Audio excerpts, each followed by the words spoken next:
Today we will discuss uh, power generation using electromechanical conversion devices. The synchronous machine is one such electromechanical conversion device. A synchronous machine is uh, a rotating electromechanical device, and the basic structure is as shown in the slide. There is essentially a rotating magnet. In fact, it is usually an electromagnet, and that electromagnet induces voltage in a coil which is placed on the stator, and this is of course only a schematic representation. As the magnet rotates, voltage here as is shown here V2 is induced in the coil, and that voltage is in fact if it can be arranged uh, to be a sinusoidal. Of course, the sinusoidal voltage will result depending on whether the flux variation is sinusoidal or not, and that in fact can be arranged by appropriately ensuring that as the magnet rotates, the flux which is seen by the coil is in fact varying in a sinusoidal fashion.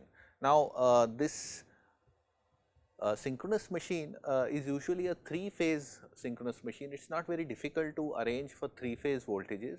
All one has to do is have coils arranged in space which are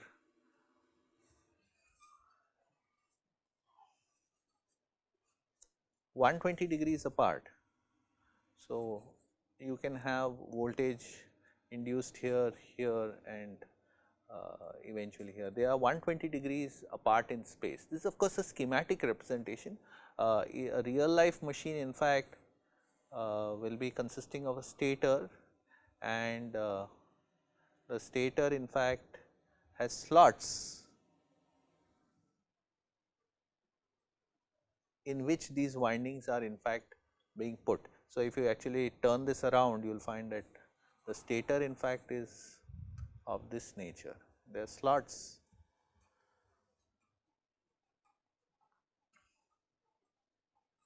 Of course, I am drawing it a bit not perfectly, but I hope you get the idea.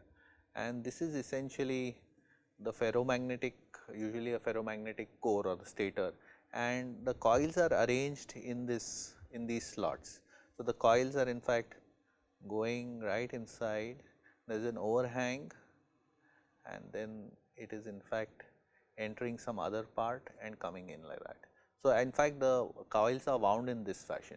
Now, the A phase in fact I have shown it outside in this fashion, but what it means is of course is the A phase winding is wound like this, it goes right inside, comes out at the other end. Of course, it has to go around the shaft. So, and comes in again and comes out like that.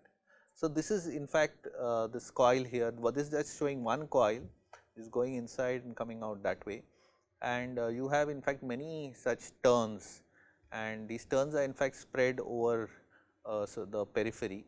So, 1/3 of this periphery is in fact for this machine you can use up for the A winding, and the B winding of course will be then arranged 120 degrees away, and the C windings again 120 degrees away. So, you in fact you can have a set of, so I just showed you one turn of say the A phase winding. I am representing it schematically like this, but what I mean here is of course that the winding is in this fashion, and this is in fact how the stator is constructed. You have got in fact the slots in which these conductors are present, and although it is a bit difficult to accommodate this here, you have got a rotor which is there also, which is on the shaft, which is rotating. This rotor is rotating, and this rotor itself is an electromagnet. So, it is an electromagnet, or in fact in some cases it could be a permanent magnet as well. It could have a permanent magnet embedded in it as well, and this is in fact a rotating rotor. And then if it is an electromagnet, of course, the magnetic poles are in fact created by by coil. So, you in fact have rotor slots as well. So, you can of course have rotor slots like this. And this of course, I did not show the slots here, but these coils are actually housed in slots here. So, this is how electromagnet is created, and this is to this we apply a DC voltage. So, DC voltage is applied to this the rotor, and this rotor is in fact placed in the in the space inside the stator, and it rotates there. And that is how in fact voltages are induced, because you have got an electromagnet which is rotating. This coil sees a changing flux, and by Faraday's law a voltage is induced in this winding. So, this is how voltage is in fact induced in the winding, and you since you can, if you displace, you have 3 sets of windings which are displaced in space by 120 degrees. In that case, you will find that you have got 3 phase voltages which are developed. That is not very difficult to understand, because the windings are displaced in space and this electromagnet is rotating. Whatever happens to one of the coils happens to the other coil after some time, 1/3 of the period of the rotation. Okay. So, you will find in fact that the voltages induced are 120 degrees away in space.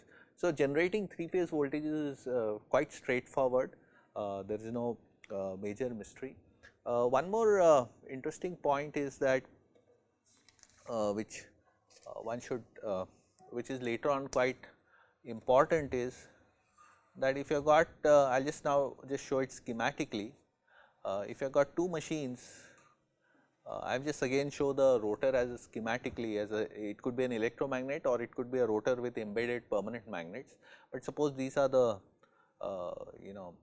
this is the rotor and this is rotating in this direction, you will in fact have voltage induced out here in this fashion.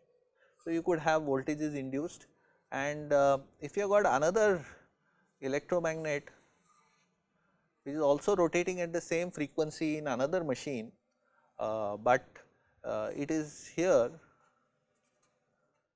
at a given instant, if this electromagnet is at this position and this is at this position, then what you will find is that the voltage induced in this winding here is in fact slightly delayed in phase. So, you will find that the voltage is delayed slightly.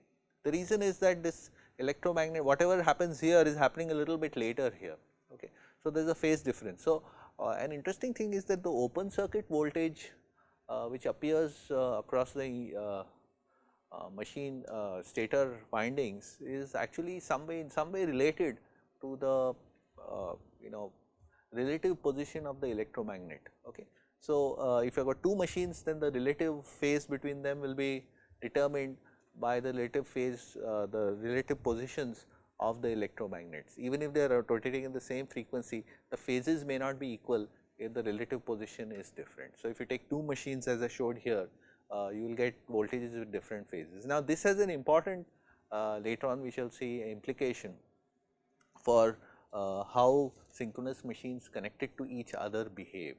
Now, a synchronous machine is often a preferred way of generating power.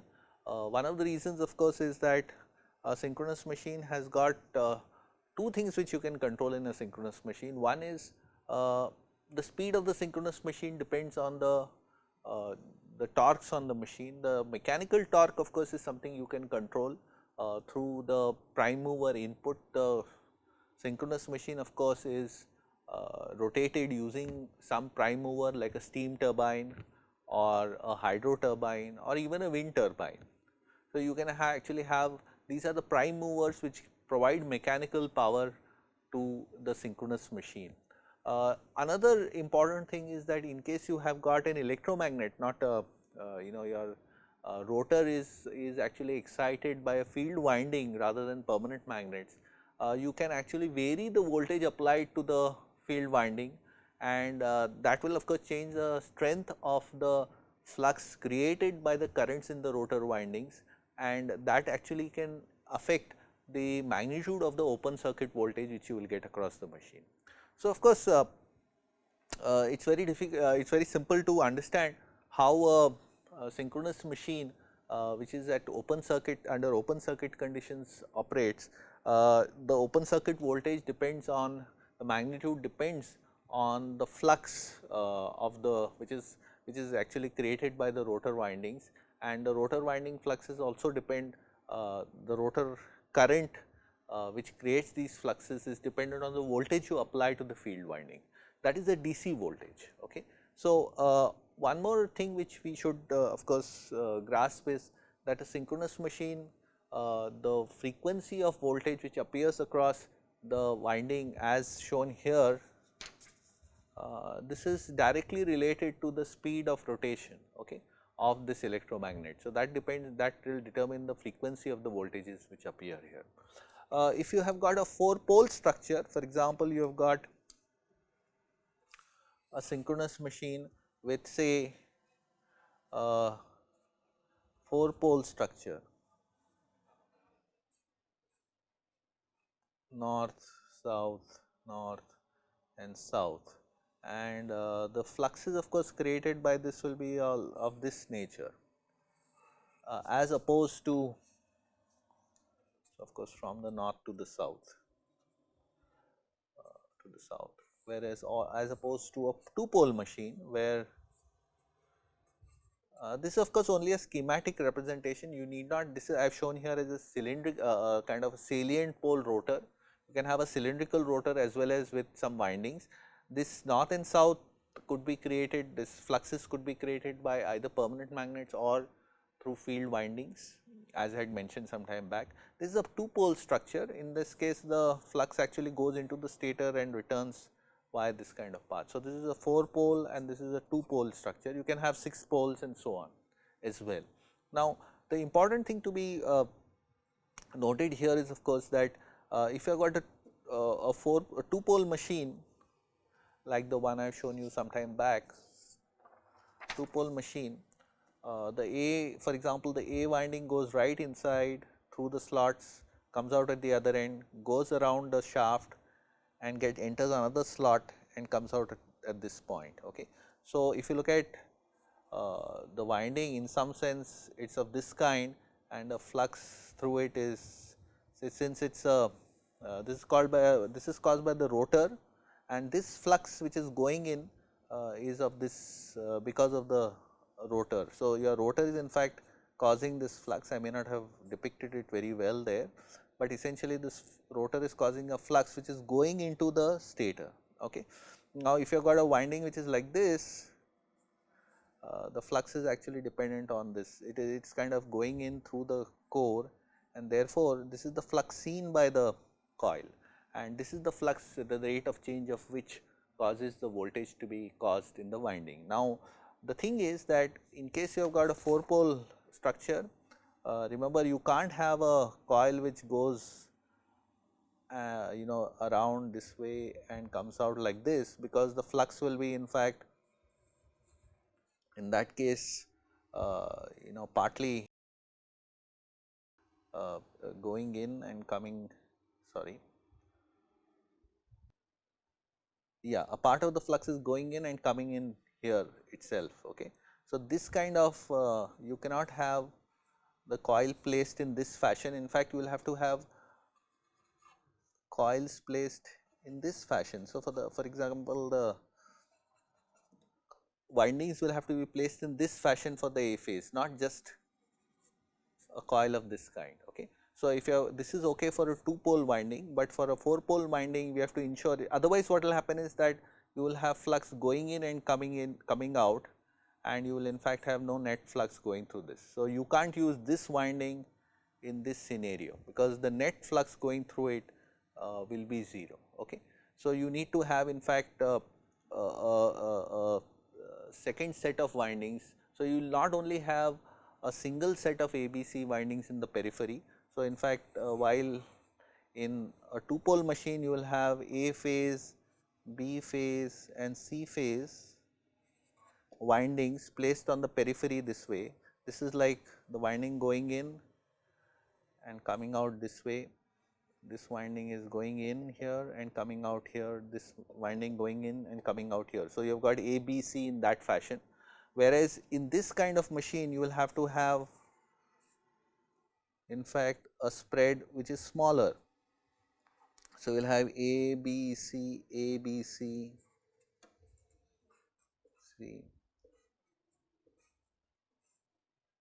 So, you will have in fact this spread in this fashion. Well, of course, I have not drawn it in a symmetrical way. So, you can't really get the A, B, C's all fitting in, but you will have essentially A, B, C in this fashion. Okay. So, the A, B, C refers here to the kind of periphery which is occupied by the slots corresponding to the A winding. Okay. So, you will find that the coil goes in here and goes out and comes out from this point. Okay. So, this will work here. In that case, you will have some net flux. If you in fact use the windings which are used for a 2-pole machine for a 4-pole rotor, the net flux seen by the winding will be 0, and therefore, you will find that there is no voltage induced in the winding. So, when you go for a 4-pole structure, not only is the rotor the way the rotor is also changes, but also the stator windings have to be slightly changed. Your A windings, there are 2 sets of forward and return windings, and these occupy smaller spaces on the periphery. So, you will have 2 sets of A. In fact, this is the entry of one of the coils, and this is the entry, and this is the exit point of the coil. Okay. For one set of windings, but then there is also another similar set. Okay. So, there are 2 sets of coils for the A and 2 sets of coil for the B and 2 sets of coils for the C. So, this is what happens in case you have got a 4-pole structure, even the stator coils are arranged a bit differently. Now, another thing which is important is that a winding here, for example, when it turns around say 90 degrees, when this if this structure rotates by 180 degrees, that is half half a rotation, mechanical rotation, the north again comes at this point. Okay. So, what it means is that one full cycle of the voltage is induced when this structure moves 180 degrees. So, what it whereas here, in order to create one full cycle of the voltage, you will have to turn this around by 360 degrees. So, what you really see is that in this kind of in this 4-pole machine, if your speed is is omega, your frequency of voltage is 2 omega. So, there is a a kind of relationship between the mechanical rotation frequency and the frequency of voltages which are induced in the windings. So, what you notice is in fact that the voltage induced in the windings is twice the mechanical rotational frequency in a 4-pole machine as compared to a 2-pole machine. So, there is in fact electrical frequency is equal to P by 2 times mechanical frequency is one of the formulae you should remember. Now, so it means that if you want to get 50 hertz for a 2-pole machine, the system should be the rotational frequency should be 3000 rotations per minute, whereas if you have got a 4-pole machine, 50 hertz can be achieved by 1500 rotations per minute. So, this is of course the kind of voltages which are induced. So, the key takeaway here is of course that for a 4-pole machine, there is a for a lower speed you can get a higher frequency at the stator windings. Okay. Now, of course, there are 2 sets of windings here in a 4-pole machine. You will have that is the I have shown 6 places in the periphery, but essentially one of this space on the periphery is for the winding to go in and the other one is to come out, and there is another set of A windings here. Okay. So, there are 2 sets of A windings, 2 sets of B windings and 2 sets of C windings on the stator. Now, these windings may be connected in series or parallel, depends on the design of the machine, but essentially there of course, the final terminals which come out of the machines, you can have one set of A, B and C windings. So, the important point which is to be taken back is you can have a 3-phase machine. The open circuit voltage in the machine depends on the strength of the magnetic flux created by the rotor windings. The electrical frequency is P by 2 times the mechanical frequency. So, these are the 3 important takeaways in a synchronous machine. Now, one of the other points which you should remember in a synchronous machine is that if you connect, this is of course the open circuit behavior. Now, if you have got a synchronous machine which is loaded, so if you take a loaded synchronous machine, so I will just show this schematically again. Suppose this is the A winding, B winding and the C winding, and if this is open circuited, the voltage as I mentioned is proportional to the strength of the flux created by the rotor. So, let us say this is a 2-pole machine, and the voltage which is depends on the strength of the magnetic field created by the rotor, and if it is of course an electromagnetic magnet, then that depends on the voltage which is applied to the rotor winding. Okay. So, the current in the field winding is nothing but the voltage applied to the field winding divided by the resistance of the field winding in steady state. So, this kind of current will flow through this, and the voltage magnitude here, open circuit voltage, depends on this V by Rf. Okay. And of course, it of course depends on various other factors, like the amount of flux depends on how much this current now how many turns there on this winding, and also the air gap and so on. Okay. So, the actual flux created by this current is depend on these factors as well, but there is almost a proportional relationship between Vf and the open circuit voltage which is seen there. Of course, the important things which happen are of course that since this is a ferromagnetic core, if the flux levels are greater than a certain value, that is you may have saturation, the flux density is greater than a certain value, and because of that you will not have a proportional flux, rather the flux will no longer after that be proportional to the current flowing in the winding, and therefore, this is of course if you enter the saturation region, but in case you are not saturated or not deep into saturation region, it is almost true that the open circuit voltage will be dependent on directly proportional to this Vf, because IA is dependent on Vf by Rf, and the flux is now, if it is not saturated, is proportional to I. Okay. So, these are the key points which you should remember in a synchronous machine. Now, in a synchronous machine, another important aspect which we can consider is what happens when you load the machine. When you load the machine means you need to connect this to a load. Now, suppose for example, this is a 3-phase machine. So, you have got these terminals A dash and similarly B dash and C dash, and you have got essentially let us say you have connected this to a star connected load. So, B dash and C dash. So, you in fact connect it to a star connected load. So, this for example, A, B could be connected here and this C could be connected here, and these 3 points for example are connected in star, and maybe you can ground this. Suppose I connect this load like this in star, okay, and this is a balanced load. Now, what happens is some current flows through this. Now, if you have got some current flow through the synchronous machine, the stator windings of a synchronous machine, then one of the important things which happens is that the flux picture in this in the core changes, because now you have got not only current here, but also current in these 3 windings. So, what happens is that if you have got in fact a 3-phase current flowing through a set of windings which are 120 degrees displaced, then you have what is known as a rotating flux created by such a winding.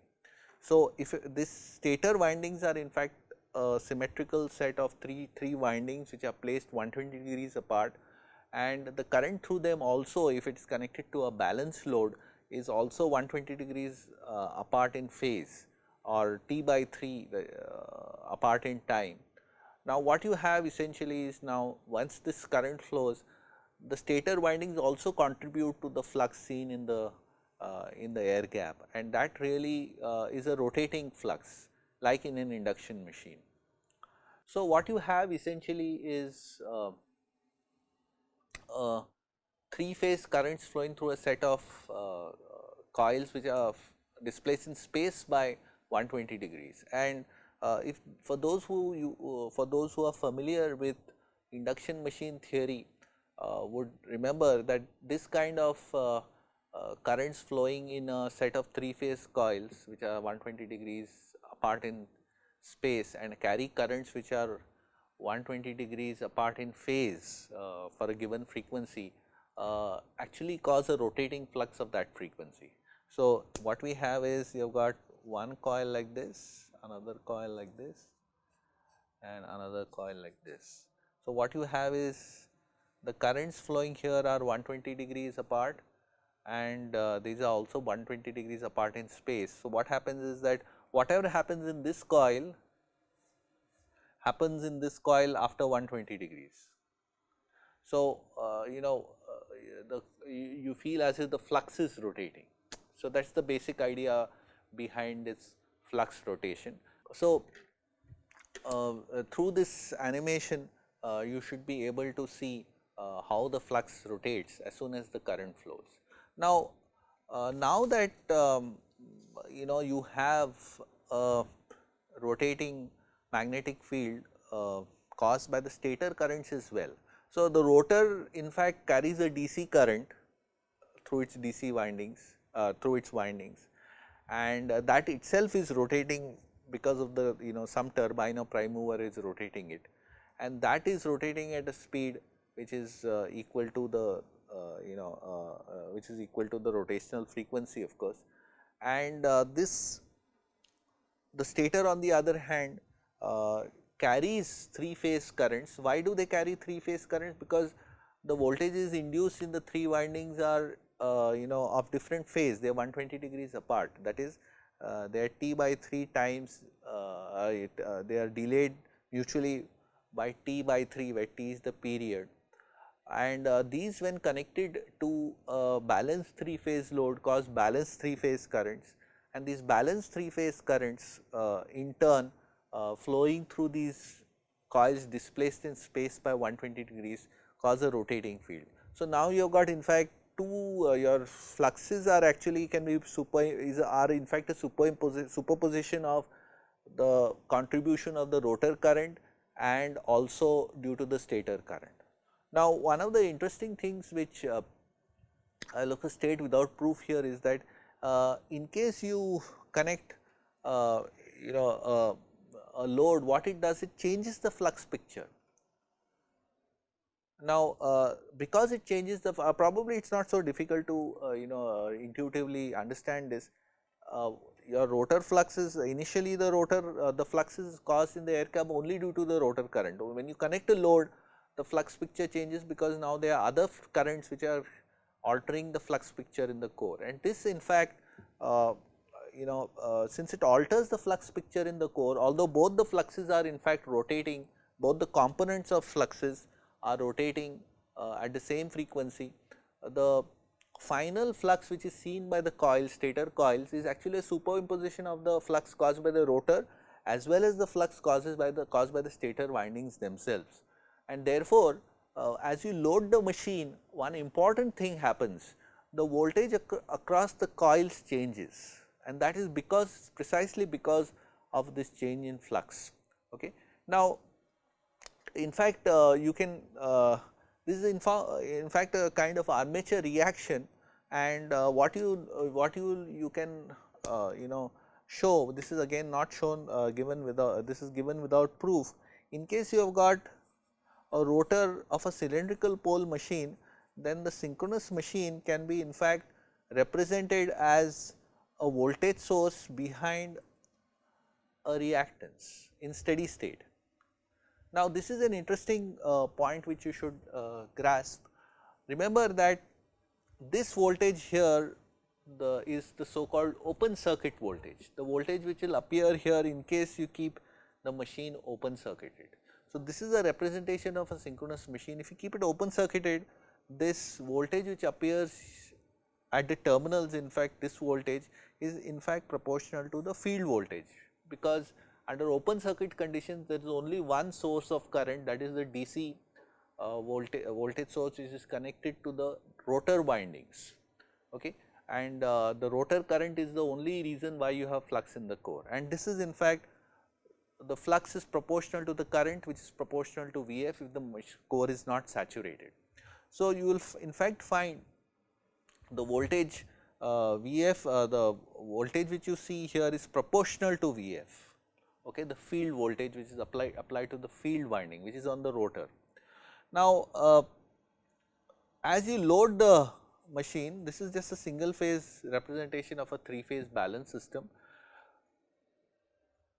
As you load the machine, in fact the flux which is there in the system, in the air gap of the machine gets altered, because the alteration which occurs is in fact dependent on the current which is flowing through the machine. So, if there is some current flow through the machine, then there is an alteration in the flux picture in the core, and this flux picture alteration is something which we will try to show you here in a kind of a slide. So,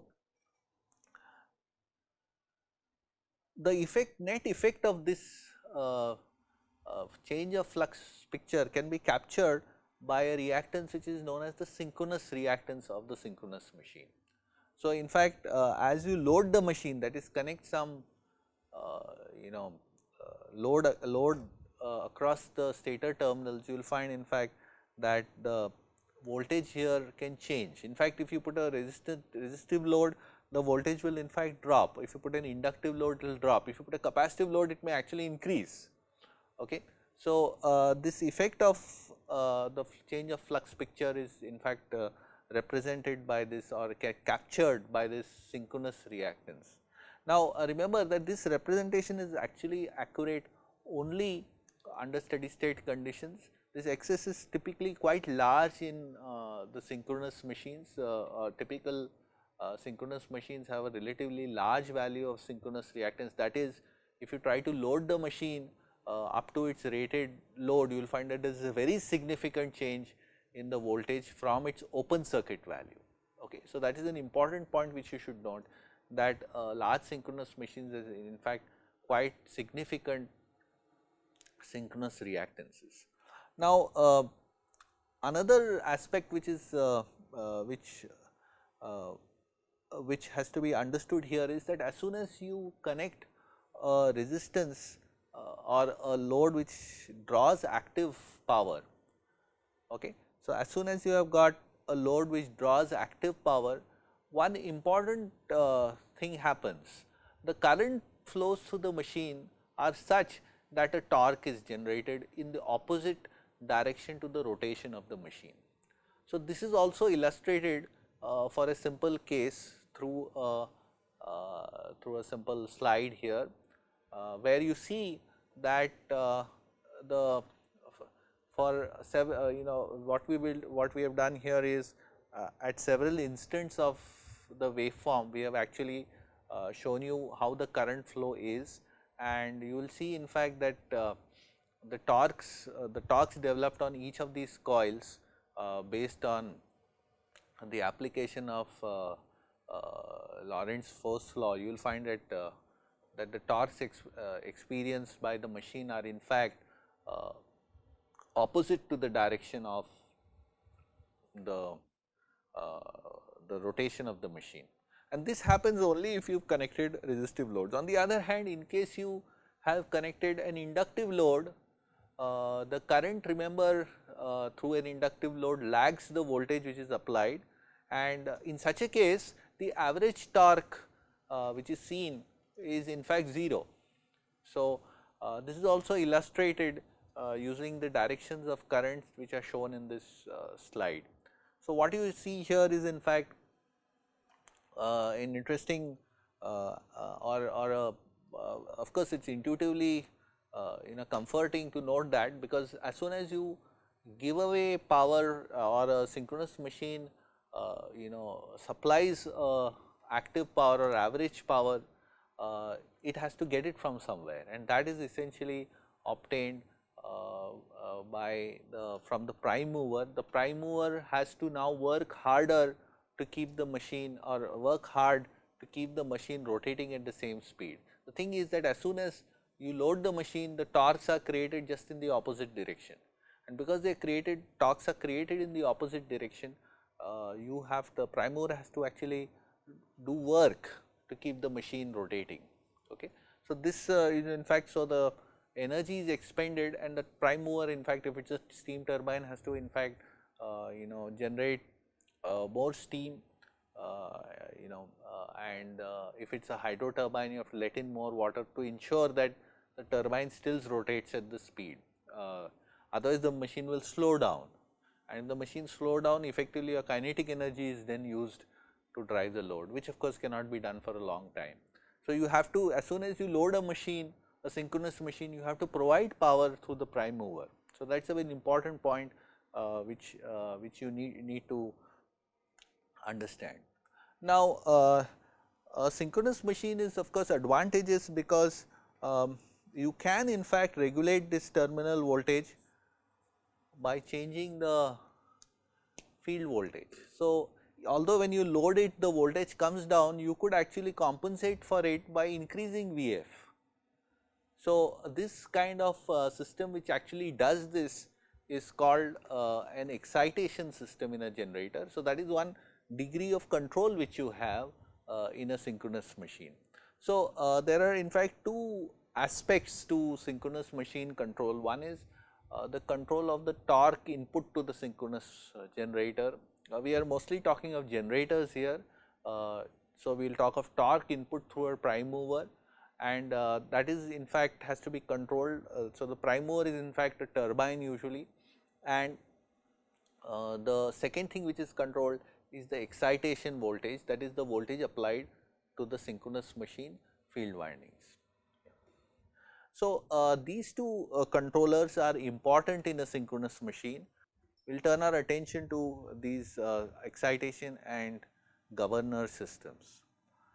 Now, the basic synchronous machine, I should say, one scheme for exciting the generator is to the DC voltage which is applied to the field winding which is rotating is obtained from the terminal voltage of the generator itself. Okay.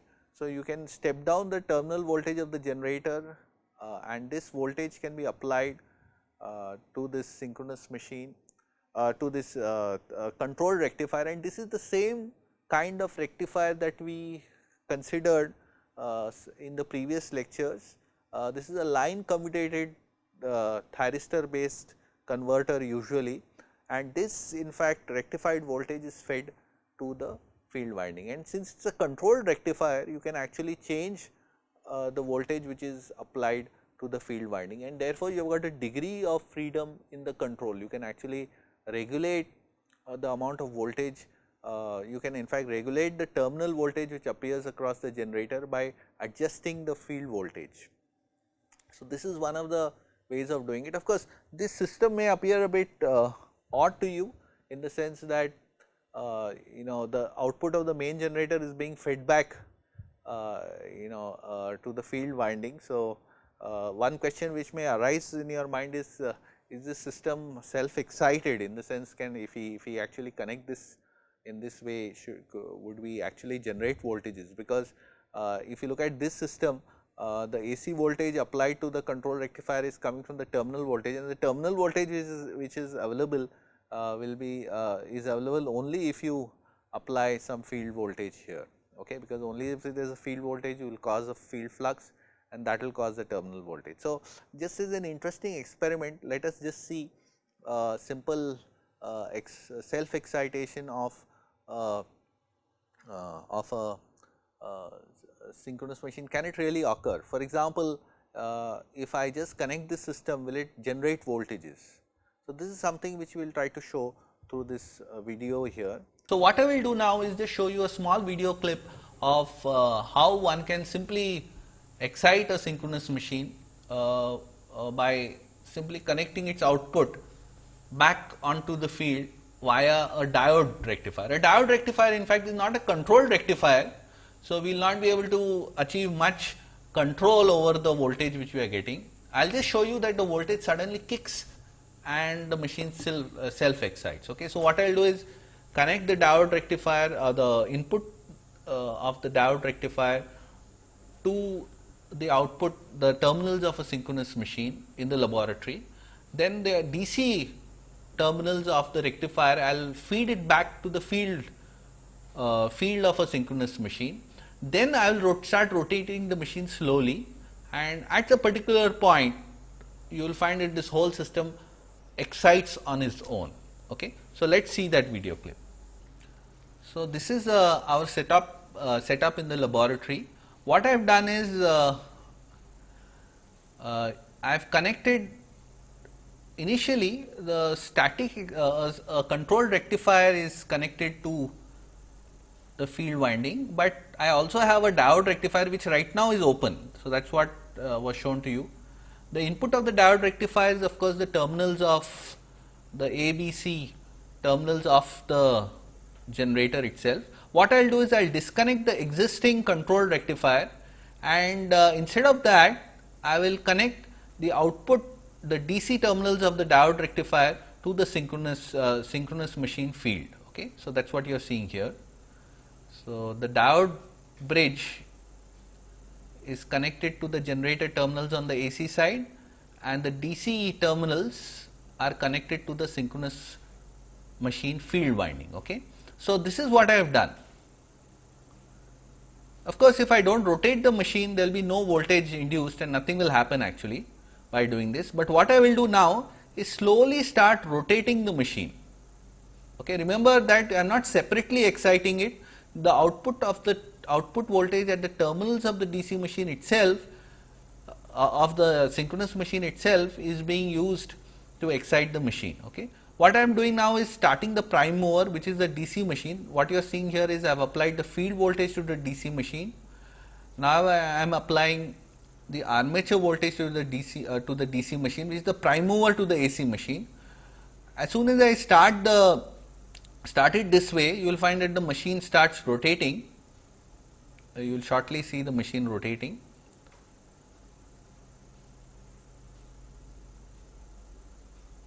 What really we wish to show you is that after a certain speed, the voltage kicks and the machine, the synchronous machine self excites. Okay.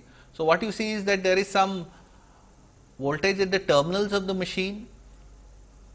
Also, you see there is a field, synchronous machine field current and a synchronous machine field voltage. Okay. So, the machine of course is rotating at a low speed. In fact, at a very low speed itself, you find that there is enough voltage to trigger self excitation. A real life static excitation system of course will require slip rings. The reason is that if you look at the static excitation system in the previous slide, the control rectifier is in fact is static, in the sense it is not rotating. The voltage to it is actually derived from the terminal, the stator, which is actually stationary. The voltages are stepped down, and then these are applied to the field winding, and this field winding of course is rotating. It is a rotating electromagnet. So, it is a rotating winding. So, in case you want to give this DC voltage to the field winding, you have to do it via slip rings and brushes. So, there are brushes which in fact are rubbing against the slip ring and convey the voltage which is available from a static device to making effectively a rotating contact. So, this is in a practical generator. This shows the set of brushes and connected to slip rings. Another kind of excitation system is what is known as a brushless excitation system. In a brushless excitation system, usually there is a permanent magnet generator, which is in fact a rotating, there is a generator, it is a synchronous generator, but it is having a permanent magnet, and that permanent magnet which is on the rotor of the machine is in fact connected to the main shaft. So, it is rotating along with the turbine and the rotor of the main generator. So, the main generator is of course the generator to which we want to provide an excitation, a controlled excitation. So, in fact, in this brushless excitation system, the permanent magnet is rotating, and this induces voltages on the stator of this synchronous machine. This is also synchronous machine. The output voltages of the synchronous machine are then fed as 3-phase voltages to a controlled rectifier, and this is the same controlled rectifier that we have learnt in the earlier lectures. In fact, this is a Thyristor based 3-phase rectifier, and which of which you can control the DC side voltage, which is on the right there, the DC side voltage via control signals, which are in fact changing the delay angle of the thyristors. So, these the voltage, this DC voltage is applied in fact to the field winding of another synchronous machine, but this synchronous machine is special in the sense that the field winding is stationary and the 3-phase windings, the AC windings of this machine are in fact on the rotor. So, it is like an inverted synchronous machine, and the rotor windings, 3-phase windings are then fed through to a diode bridge. So, this is a 3-phase bridge rectifier. Of course, there is no control of this diode bridge, it is like unlike the rectifier on the left, this is not controlled, and the voltage is directly, the output DC voltage is directly applied to the field winding of the main synchronous machine which we want to control. Now, since the diode bridge is also rotating and the field winding is also rotating, indicated by the alphabets R here. So, these are all rotating objects. In fact, the AC generator here also the windings on which AC voltage is generated are in fact rotating, and these 3 rotating windings. So, since this the field winding of the main generator and the diode bridge are both rotating, there is no need of a slip ring and brush arrangement to convey the voltages to the rectifier, to the field winding, I am sorry. Now, the control of course is done through the Thyristor bridge, which is here, and one of the important things here in a brushless excitation system is that the voltage which is in fact controlled is derived from a permanent magnet machine, which is connected to the same shaft, or it is coupled to the same shaft as the main generator. So, all the rotating elements are in fact rotating in some ways together.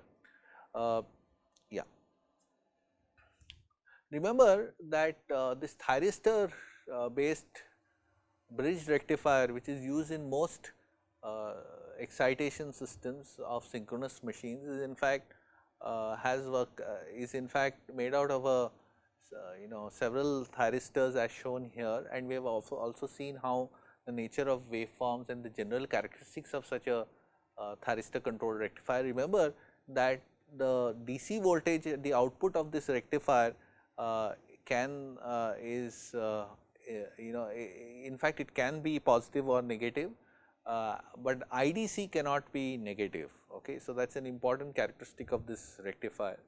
VDC is not normally would of course be positive even in this situation which we are going to use it. We are going to vary it, but it is going to be a positive value in the steady state.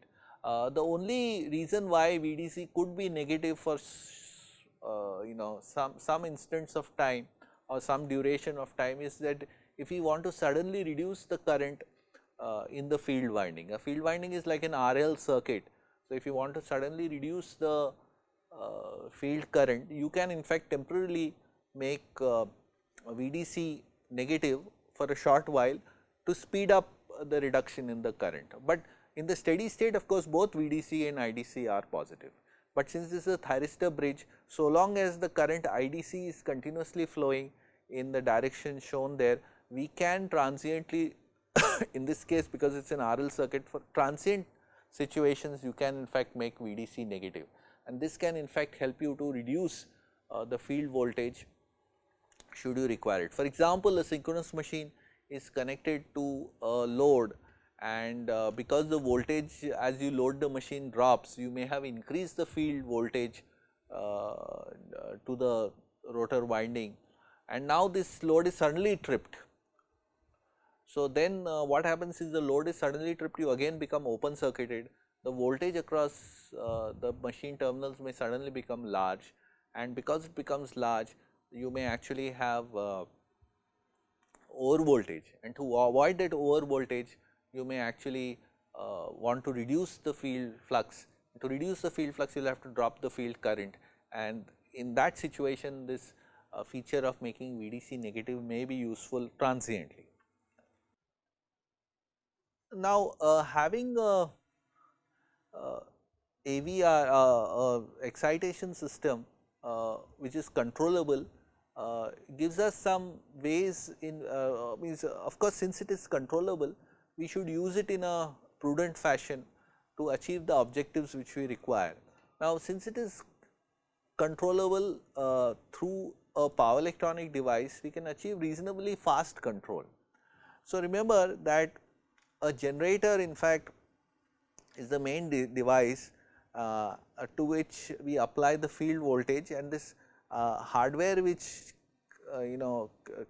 creates this field voltage is called an exciter, as we have seen in a static or brushless excitation system. So, this power hardware is called the exciter, and the exciter is actually controlled using a control signal which is in fact obtained from what is known as a regulator or an automatic voltage regulator.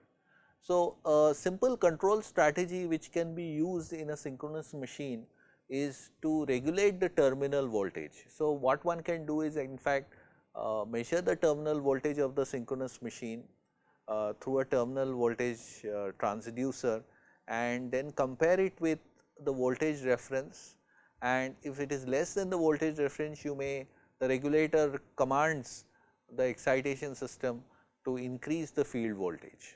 Okay. So, this is the basic regulator action which we have, and you also of course do not want a synchronous machine to exceed any of its limits, and as a result of which you may actually have limiters and protective circuits. In, for example, if in trying to regulate the voltage you find that the field winding has hit its limit, then you may scale down the field voltage, so that the current, then you give up the regulation voltage regulation function and instead ensure that the synchronous machine field winding current is within the limit. So, you may have some limiting and protection functions, as an example of which I just now gave you. Similarly, if the current of the stator winding is very high, you may wish to reduce the current by reducing the field voltage. So, these kind of limiters may be present. We shall see later there is another issue which may affect a synchronous machine when connected to a grid, is that if you reduce the field voltage too much, you may end up having a problem of loss of synchronism, and this is something we will discuss when we consider large synchronous grids or interconnected synchronous grids or synchronous machines. So, right now we will of course keep it on hold, but this is another limiter which is often present in voltage regulator of a synchronous machine. So, this is under excitation limiter. So, you can have an over excitation limiter which prevents excessive field currents or excessive stator currents. In fact, you can have under excitation limiters which prevent the field voltage from dropping down to very small values. So, this is in fact the general structure of controller in a practical system. You also have some other control systems which we shall not discuss here, but please remember this point when we come to the study of interconnected synchronous machines. When you interconnect synchronous machine, there is a a phenomenon called power swings, something we will discuss a bit later, and these swings are sometimes not very well damped. The oscillations, they are swings or oscillations, and to damp these oscillations you may use another control system which is called a power system stabilizer. So, you will find that an excitation system of a synchronous machine may the control system of it can be quite complicated. Remember, in what we discussed so far was a generator, the hardware, it is a power hardware. The excitation system is also a system which deals with reasonably high currents and voltages. It is also a power hardware, but the regulator and these controllers are in fact signal electronics, which in fact give signals to the excitation system to do so that it behaves acceptably. For example, the output of the regulator which is shown in blue here is in fact just a signal, a firing signal to or a firing delay signal which is then given to a Thyristor bridge. In fact, of course, the firing signal which is coming at the firing angle order, the delay angle order which is coming out of the regulator has to be converted to corresponding firing pulses to be given at the gate of the thyristors of your rectifier. So, this is of course something which you should remember, this flow, but remember that the regulator and all these functions which are shown here are in fact in the domain of signal electronics, except of course the sensing function. The sensing function converts these voltages and currents to small enough values which can be used by the control system. Typically, these regulators are digital controllers which in fact so your voltages and currents in fact sampled and fed to effectively a computer which implements the control algorithm that you desire. Now, one of the points which you should of course remember that a synchronous machine has two prominent limits which we have. One is what is known as the stator current limit. The stator current limit is of course you recall that V into I star is equal to P plus jq. This is a phasor equation.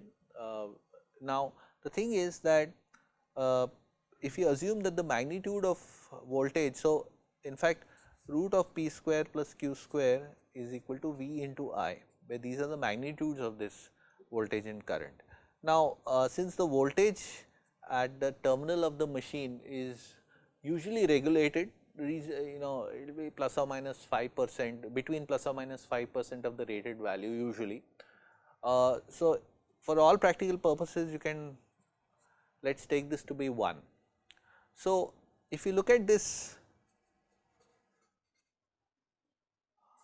this is in fact the apparent power or the volt ampere of the machine, V into I, and the volt ampere of the machine, if you assume the voltage is more or less near 1 per unit or the rated value, then the limit on the current effectively means that the MVA is limited, okay, or the volt ampere of the machine is limited. Therefore, P square plus Q square is practically limited. So, because there is a limit on this stator current magnitude, there is a heating limit, current limit, root of P square plus Q square should be limited to a maximum value or the rated value. So, if you draw this in the PQ plane, you will find that this is actually a circle, okay, with 0 0 as its center. So, what we need to do is that we need to operate.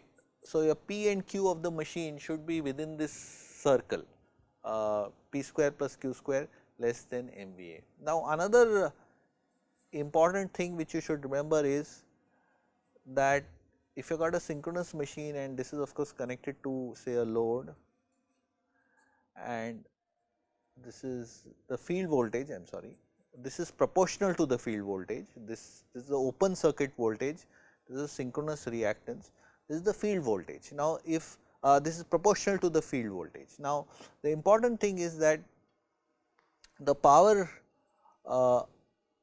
if this field voltage is very large, then you will find that the current through the field winding is large and that will exceed the field current limit. And remember that Vf by Rf is equal to the field current. Rf is the resistance of the field winding, Vf is the voltage across voltage is applied to the field winding via the exciter. Now, the point which I want to make here is that this voltage has to be limited. Because this voltage is limited, the magnitude of this is limited. Why is it limited? Because If has to be limited. So, Vf has to be limited. Because this Vf has to be limited, the open circuit voltage also, or this voltage behind this synchronous reactance, this is the equivalent circuit of a synchronous machine, which is for a cylindrical pole synchronous machine. You will find that because of this P square and Q square, there is another limit which appears here, because this voltage cannot be increased beyond a certain value, and this is called a field heating limit.